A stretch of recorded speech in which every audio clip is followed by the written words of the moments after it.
ଦେଖନ୍ତୁ ଏ ଯୋଉ 14 ମାସରେ ଯୋଉ ବିଜେଡି 14 ଫାଳ ହେଇଛି 14 ଫାଳ ତ କଥା ଛାଡନ୍ତୁ ଆପଣ ଦେଖିବେ ମୁଁ ପୂର୍ବ ଦିନରେ ମଧ୍ୟ କହିଛି ଯେ 2027 ସୁଦ୍ଧା ବିଜେଡି ଦଳ ଆଉ ଓଡ଼ିଶାର କୌଣସି କୋଣରେ ପାଇବେ ନାହିଁ ବିଜେଡି ସମ୍ପୂର୍ଣ୍ଣ ଭାବେ ଧ୍ୱଂସ ପାଇଯିବ। ନାଇଁ ନାଇଁ ଅଲ୍ ଓଭର ଓଡ଼ିଶାରେ ବିଜେଡି ଦଳ ହିଁ ରହିବ ନାହିଁ।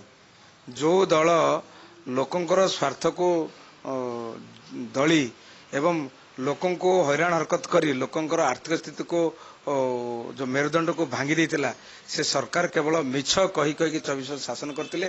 ନା କାହାକୁ ରୋଜଗାର ଅଛି ନା କିଏ ଭଲରେ ରହିପାରୁଛନ୍ତି ନା ନିଜ ଛୁଆ ପିଲାଙ୍କୁ ନେଇକରି ନିଜ ଭିଟାମିନ୍ ରହିପାରୁଥିଲେ। ପେଟ ପାଟଣା ପାଇଁ ସେମାନଙ୍କୁ ବାଧ୍ୟ କରୁଥିଲା ବିଜେଡି ସରକାର ବାହାରେ ଯାଇକରି ନିଜେ ଖଟିବା ପାଇଁ।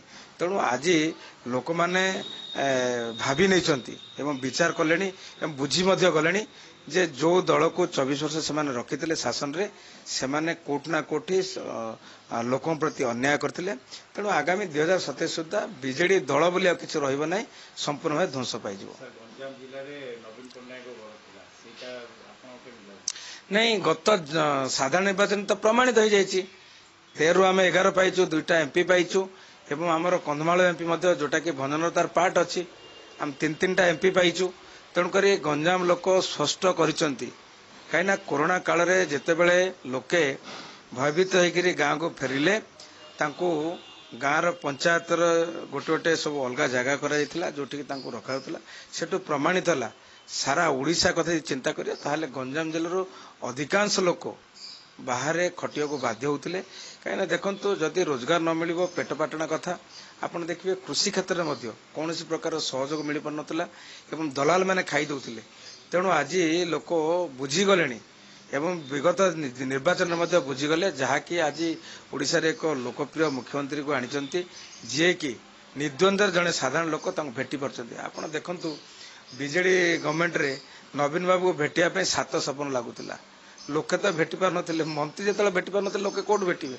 ତେଣୁ ଲୋକ ଆଜି ଅନୁଭବ କଲେଣି ହୃଦବୋଧ କଲେଣି ଯେ ଆଜି ଯୋଉ ନିଷ୍ପତ୍ତି ସେମାନେ ନେଇଛନ୍ତି ତାହା 100ରୁ 100% ଠିକ ଥିଲା ଏବଂ ଆଜି ଯୋଉ ମୁଖ୍ୟମନ୍ତ୍ରୀ ପାଇଛନ୍ତି ଲୋକେ କୋଉଠି ନା କୋଉଠି ବହୁତ ଖୁସି ଅଛନ୍ତି। ନାଇଁ ନାଇଁ ଏବେ ଦେଖନ୍ତୁ ଲେଖା ଛିଡ଼ିକିରି ମାନେ ତାଙ୍କର ଯୋଉ କହୁନାହାନ୍ତି ଅବସ୍ଥା ଆଜି ଦୟନୀୟ। ଆପଣ ଦେଖୁଛନ୍ତି ମାନେ ଘରେ 2ଟା 3ଟା କଳି ନାହିଁ, ହଜାର ହଜାର କଳି ଲାଗୁଛି। ଇଏ ତା ଗୋଡୁ ଟାଣୁଛି ସେ ତା ଗୋଡୁ ଟାଣୁଛି।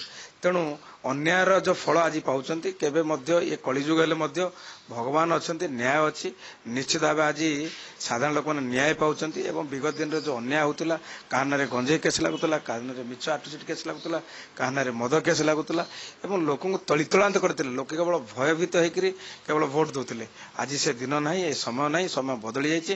ଆଜି ଲୋକଙ୍କର ସମୟ ଏବଂ ଲୋକଙ୍କ ପାଇଁ ଆଜି ପ୍ରତିକୂଳ ପରିସ୍ଥିତି ତିଆରି ହେଇଛି। ଲୋକେ ଯାହା ଚାହୁଁଛନ୍ତି ତାହା କରିପାରୁଛନ୍ତି ଏବଂ ନିଜର ଯୋଉ ଗ୍ରିଭେନ୍ସ ରହୁଛି ତାହା ମଧ୍ୟ ସିଧାସଳଖ ମୁଖ୍ୟମନ୍ତ୍ରୀ ପାଖରେ ପ୍ରକାଶ କରିପାରୁଛନ୍ତି। ଏ ହେଉଛି ଓଡ଼ିଶାବାସୀଙ୍କର ସୌଭାଗ୍ୟ ଏବଂ ଆମମାନଙ୍କର ମଧ୍ୟ ସୌଭାଗ୍ୟ।